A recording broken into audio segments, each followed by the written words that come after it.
है कोई यहाँ ना नमाज़ पढ़ता है। आइए हम अज़ान के कुछ अल्फाज दोहरा लेते हैं।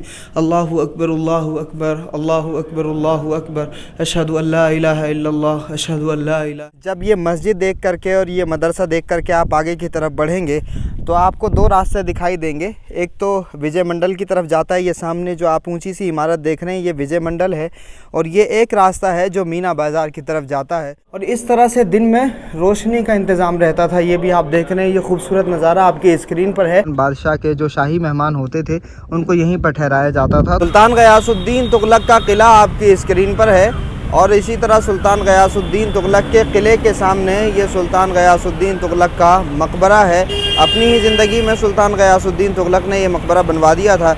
ये जो रोड आप देख रहे हैं, पहले ये दीवार और वो मकबरे की दीवार दोनों मिली हुई थी। ये रास्ता ये दीवारें काट करके रास्ता बनाया गया है। तो ये जो रास्ता आप देख रहे हैं इसको MB रोड कहा जाता है, यानी ये महरौली बदरपुर रोड है। अगर आप इस रास्ते से पश्चिम की तरफ जाएंगे तो ये महरौली का रास्ता है, और इसी तरह से अगर आप इस तरफ जाएंगे तो ये बदरपुर का रास्ता है। साउथ ईस्ट कहलाता है ये एरिया। तुगलकाबाद में सुल्तान गयासुद्दीन तुगलक का मकबरा भी है, और साथ ही सुल्तान गयासुद्दीन तुगलक का किला भी है। आसपास की डेस्टिनेशन की अगर हम बात करें तो सुल्तान गयासुद्दीन तुगलक के किले और मकबरे के पास में ही हमदर्द यूनिवर्सिटी भी है, मजीदिया हॉस्पिटल भी है, संगम विहार इलाका भी यहाँ से लगा हुआ है। तो अब आइए देख लेते हैं अंदर से सुल्तान गयासुद्दीन तुगलक का किला। तो ये रास्ता आप देख रहे हैं सुल्तान गयासुद्दीन तुगलक के किले की तरफ जाता है। आप ये दीवार देखें, पुराने दौर की दीवारें किस तरह से मजबूत होती थीं, कितने बड़े बड़े पत्थरों से बनाई जाती थीं ये दीवारें आप देख रहे हैं। जिस तरह से आज के दौर में दीवारें होती हैं, 3-4 दीवारें मिला करके इस तरह की एक दीवार बन पाएगी, तो इतनी मजबूत दीवारें होती थीं। इसी वजह से इन किलों की ज़िंदगी बहुत ज़्यादा हुआ करती थी। सदियों बीत जाने के बावजूद भी इन किलों की दीवारें आज भी मजबूत सही सलामत हैं। तो तुगलकाबाद का किला आपकी स्क्रीन पर है। ख़ास चीज़ हम आपको दिखाना चाहते हैं, देखिए ये किले की दीवार है और यहाँ पर ये खाई है। इसी तरह से आपको किले के चारों तरफ आपको खाई दिखाई देगी। इधर भी अगर आप देखेंगे तो इधर भी खाई आपको दिखाई देगी। इधर सुल्तान गयासुद्दीन तुगलक का मकबरा है, उसका गुंबद आपकी स्क्रीन पर है। अगर इस मकबरे के आसपास में भी आप देखेंगे तो हर तरफ आपको खाई दिखाई देगी। सिर्फ एक ये छोटा सा रास्ता आपको दिखाई देगा। ये खाई क्यों बनाई जाती थी? ये खाई इसलिए बनाई जाती थी ताकि यहाँ पर पानी भरा रहे। अब आप इस बात से अंदाज़ा लगा सकते हैं कि मिसाल के तौर पर ये किले की दीवार है और यहाँ पर पानी है और ये रास्ता है, तो अगर दुश्मन की फ़ौज यहाँ आकर के इस किले की दीवार पर हमला भी करना चाहे या इस किले पर चढ़ने की कोशिश भी करना चाहे तो बीच में उसको इस पानी से गुज़रना पड़ेगा। और जाहिर सी बात है कि इस पानी से गुज़रना या इस खाई में कूदना ये ख़ुदकुशी करने वाली बात होगी, सुसाइड करने वाली बात होगी। तो जब किले बनाए जाते थे तो उनके हिफाजती इंतज़ामात भी बहुत मजबूत किए जाते थे, तो सुरक्षा के पर्पज़ से ही इस तरह की खाई बनाई जाती थी। तो यहाँ पर सुल्तान गयासुद्दीन तुगलक के मकबरे की पूरी हिस्ट्री लिखी हुई है। तुगलकाबाद का किले का निर्माण तुगलक वंश के संस्थापक गयासुद्दीन तुगलक के द्वारा 1321 से 1325 के बीच में किया गया था। तो ये तमाम हिस्ट्री यहाँ पर लिखी हुई आप देख सकते हैं। तमाम चीज़ें आपको बताते हैं, हमारे साथ जुड़े रहें।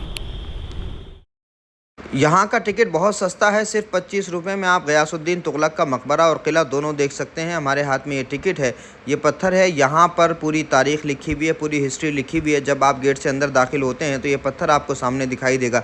लिखा हुआ है 1321 से 1325 के दरमियान ये किला और मकबरा बनाया गया था और ये गयासुद्दीन तुगलक के द्वारा बनाया गया था। पूरी हिस्ट्री यहाँ पर लिखी हुई है।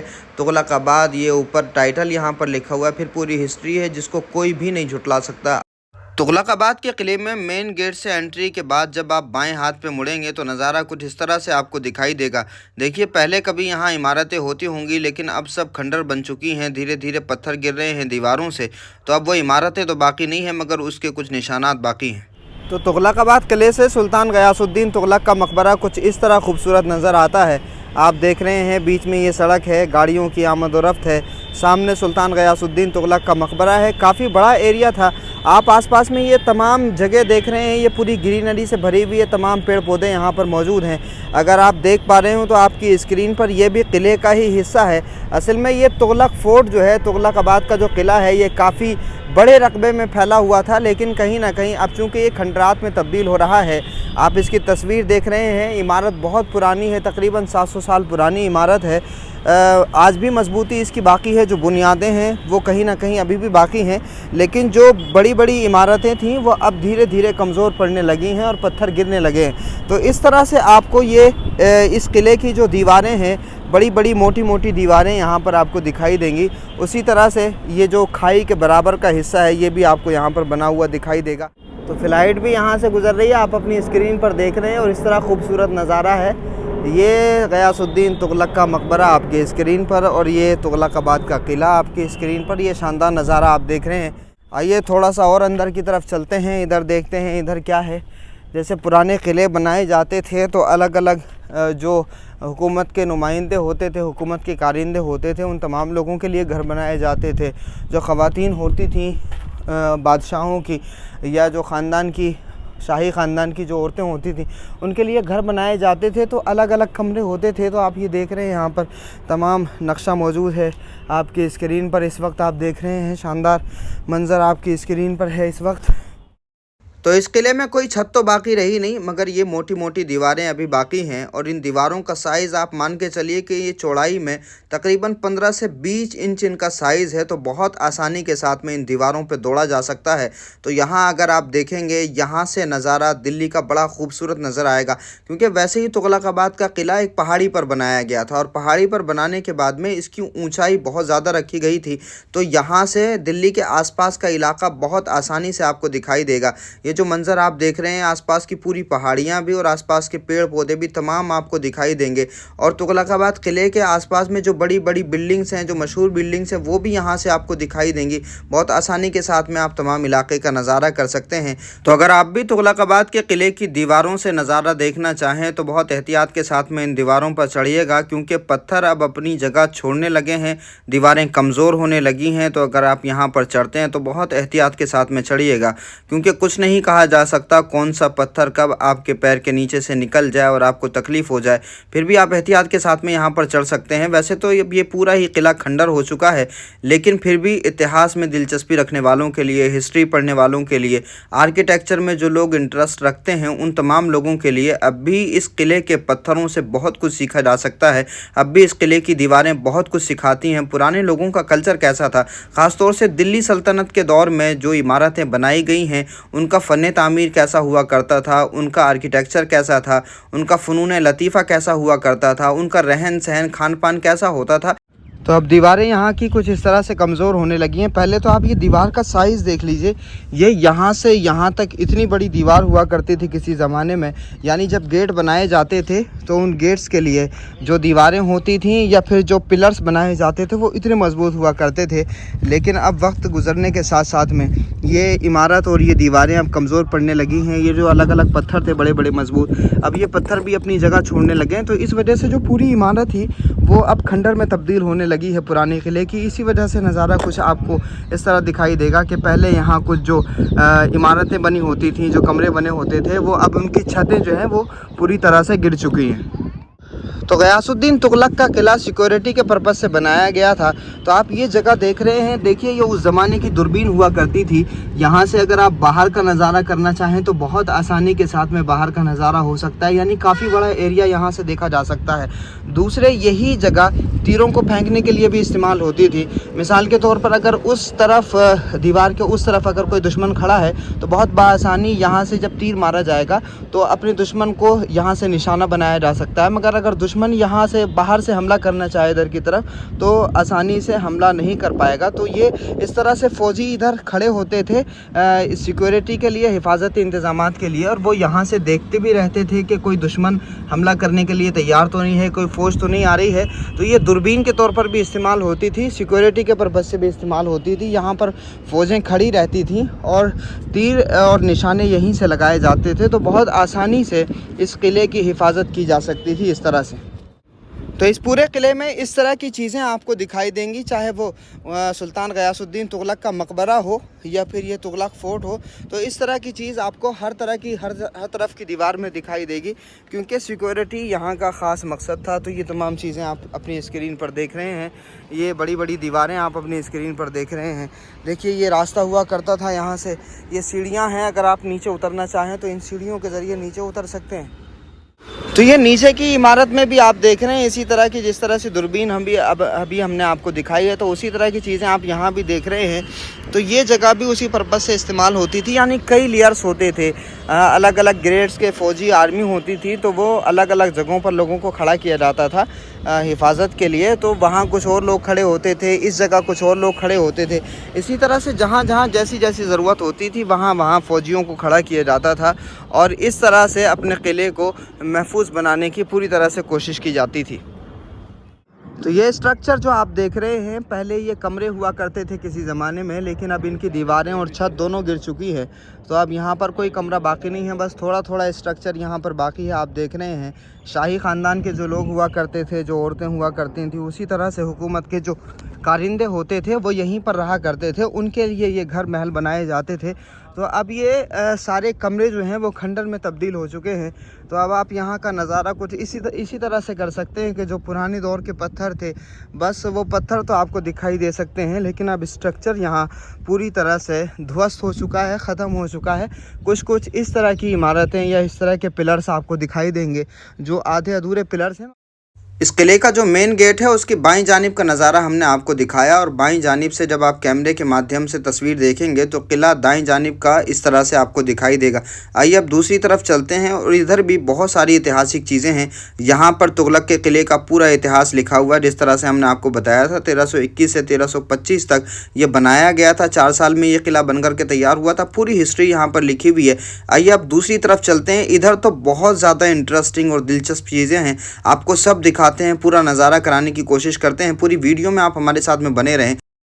तो सुल्तान गयासुद्दीन तुगलक के मकबरे और किले का यहाँ पर ये मैप आप देख सकते हैं, यानी पूरे किले का जो नक्शा है वो यहाँ पर आपको दिखाई देगा। जब आप इस गेट से अंदर की तरफ आते हैं, ये मेन गेट है सुल्तान गयासुद्दीन तुगलक के मकबरे का, यानी तुगलकाबाद का जो किला है उस किले का ये मेन गेट है। जब इस मेन गेट से अंदर आते हैं आप, तो एक रास्ता तो उधर की तरफ चला जाता है, और ये पूरा हिस्सा भी खंडर में तब्दील हो चुका है, और ये एक रास्ता इधर की तरफ आता है। तो जब आप इधर की तरफ आएंगे तो आपके राइट हैंड पे ही ये पूरा मैप आपको दिखाई देगा, और इस मैप में सारी चीज़ें बताई गई हैं, कहाँ कहाँ क्या है, गेट कौन सा है, इसी तरह जामे मस्जिद किधर है, मीना बाज़ार, पैलेस एरिया, बावली। तो ये पूरा डिस्क्रिप्शन यहाँ पर दिया गया है।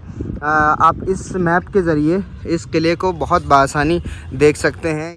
आइए अब इस किले के अंदर का नज़ारा आपको दिखाते हैं। जब आप इस्लामिक आर्किटेक्चर पढ़ेंगे तो आपको मिलेगा, हमारा चूँकि ये सब्जेक्ट रहा एमए में, एक सब्जेक्ट रहा इस्लामिक आर्किटेक्चर, तो हमने उसमें पढ़ा कि ये जो किले बनाए गए थे ये इस चीज़ को जहन में रख कर के बनाए गए थे कि अल्लाह रब्बुल इज़्ज़त ने कुरान मजीद में अलग अलग मकामात पे जन्नत का नक्शा बयान फरमाया है, जन्नत का तज़किरा किया है, और जन्नत का तज़किरा करते हुए अल्लाह पाक ने बयान फरमाया कि जन्नत में महलात हैं, बागात हैं, नहरें हैं, उसी तरह से पेड़ पौधे हैं। तो तमाम चीज़ों का जिक्र अल्लाह रब्बुल इज़्ज़त ने कुरान मजीद में किया कि जन्नत में ये तमाम चीज़ें हैं। तो बादशाहों ने भी जन्नत बनाने की कोशिश की ज़मीन पर, यानी इस तरीक़े से लोगों को तबलीग करना चाहते थे। बहुत सारे जो दीनदार बादशाह थे उनका नज़रिया ये था कि भाई लोग ये जाने कि जब एक इंसान के बनाया हुआ महल ऐसा हो सकता है, मखलूक का बनाया हुआ महल इतना शानदार हो सकता है, तो खालिक की बनाई हुई जन्नत कितनी खूबसूरत होगी। तो लोग इन महलात को देखकर भी इबरत हासिल करें, सबक हासिल करें, और अपने मालिक की बनाई हुई जन्नत के लालच में ही सही मगर नेक अमल करें, अमल साले करें। तो इसलिए भी मुसलमानों के ज़रिए ये किले बनाए जाते थे, ताकि ये किले, ये महलात भी दीन की तबलीग का काम करें। लेकिन इस तसव्वुर पर यह ज़रूरी नहीं है कि तमाम बादशाह खरे उतरते हों। चंद बादशाह ऐसे दीनदार गुजरे हैं कि जिन्होंने महलात की जब तामीर की तो उनके जहन में ये तमाम चीज़ें पहले से मौजूद थीं। तो गयासुद्दीन तुगलक के किले में जो मस्जिद है वो मस्जिद हम आपको दिखा देते हैं। बरसों से यहाँ पर नमाज नहीं हुई होगी, आइए हम आपको दिखा देते हैं। ये मस्जिद भी तारीख़ी मस्जिद है सुल्तान गयासुद्दीन तुगलक के किले की।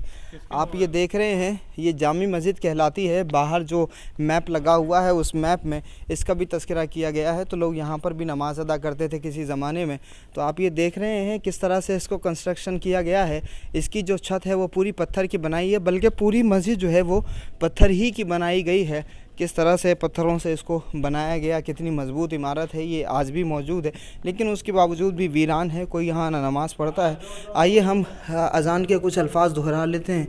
अल्लाहु अकबर, अल्लाहु अकबर, अल्लाहु अकबर, अल्लाहु अकबर, अशहदु अल्ला इलाहा इल्लल्लाह, अशहदु अल्ला इलाहा इल्लल्लाह, अशहदु अन्ना मुहम्मदर रसूलुल्लाह, अशहदु अन्ना मुहम्मदर रसूलुल्लाह, हय्या अलस सलाह, हय्या अलस सलाह, हय्या अलल फलाह, हय्या अलल फलाह, अल्लाहु अकबर ला इलाहा इल्लल्लाह। तो ये मस्जिद की छत आप देख रहे हैं, बरसों से यहाँ ना अज़ान की सदा गूंजी है और ना ही नमाज किसी ने पढ़ी होगी। तो जाहिर सी बात है इस तरह की बहुत सारी मस्जिदें हैं अब भी दिल्ली में जो वीरान है, जिनमें नमाज नहीं होती, अज़ान नहीं होती, लोग उसमें नमाज नहीं पढ़ते। जाहिर सी बात है बहुत सारी मजबूरियाँ हैं। तो ये आप देख रहे हैं यहाँ पर नमाज होती थी तो गयासुद्दीन तुगलक के क़िले की ये मस्जिद है। तो ये मस्जिद आपने देख लिया भाई, ये मदरसा भी आपको दिखा देते हैं। गयासुद्दीन तुगलक के क़िले में ये मदरसा चला करता था। जितने भी क़िले आप देखेंगे, चाहे दिल्ली के क़िले हों या उसके अलावा देश भर के अलग अलग हिस्सों में जो भी क़िले बनाए गए थे, तमाम क़िलों में मदरसे चलाए जाते थे। और उस ज़माने के जो मदरसे थे वो ज़कात की बुनियादों पर नहीं चलाए जाते थे।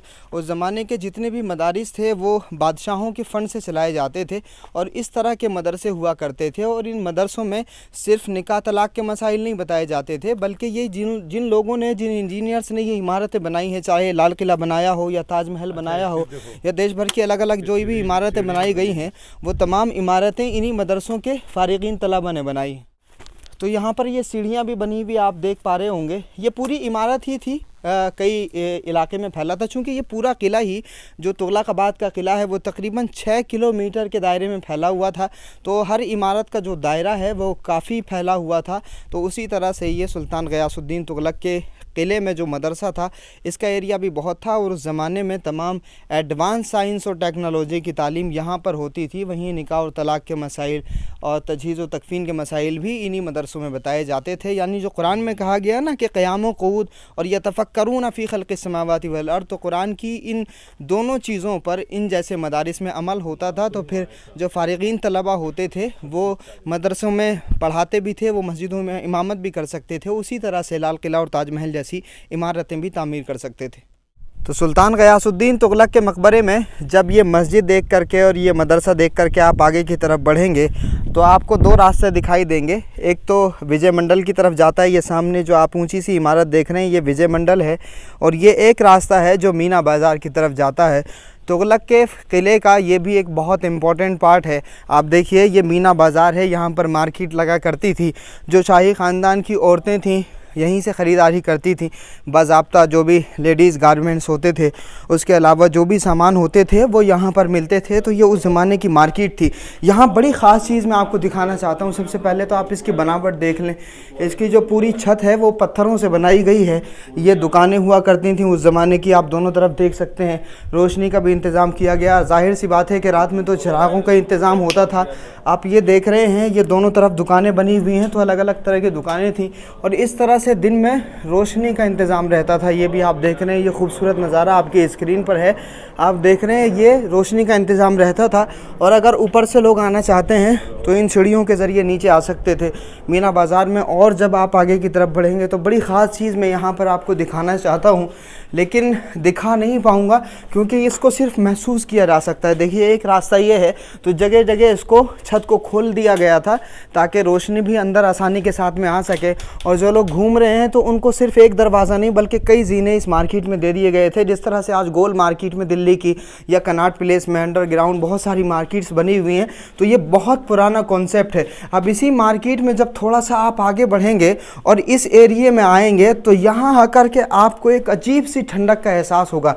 इस वक्त 12 बज रहे हैं और दिन के 12 बजे दिल्ली में शदीद गर्मी है, धूप निकल रही है। दिल्ली वाले जानते हैं तेज़ शिद्दत की गर्मी है, लेकिन उसके बावजूद भी यहाँ एक ठंडक का एक अजीब सा एहसास है। यहाँ बिल्कुल भी गर्मी महसूस नहीं हो रही है, बल्कि अगर पूरे किले में घूम करके आपको गर्मी लग गई है और आपको पसीना आ गया है तो यहाँ अगर 5-10 मिनट आप बैठ करके कुछ देर सुकून हासिल कर लें, कुछ देर ठहर जाएं, तो आपका पसीना सूख सकता है। क्योंकि इस एरिए में एक अजीब सी ठंडक महसूस होती है। और उसकी वजह यह है कि ये जो छत आप देख रहे हैं, ये छत जो है वो पत्थरों से बनी हुई है और फिर पत्थरों के ऊपर मिट्टी है और वो मिट्टी गीली है। और मिट्टी गीली होने की वजह से यहाँ पर गर्मी का कोई भी तापमान दिखा नहीं देता है। तो ये मीना बाज़ार की तस्वीर आप देख रहे हैं।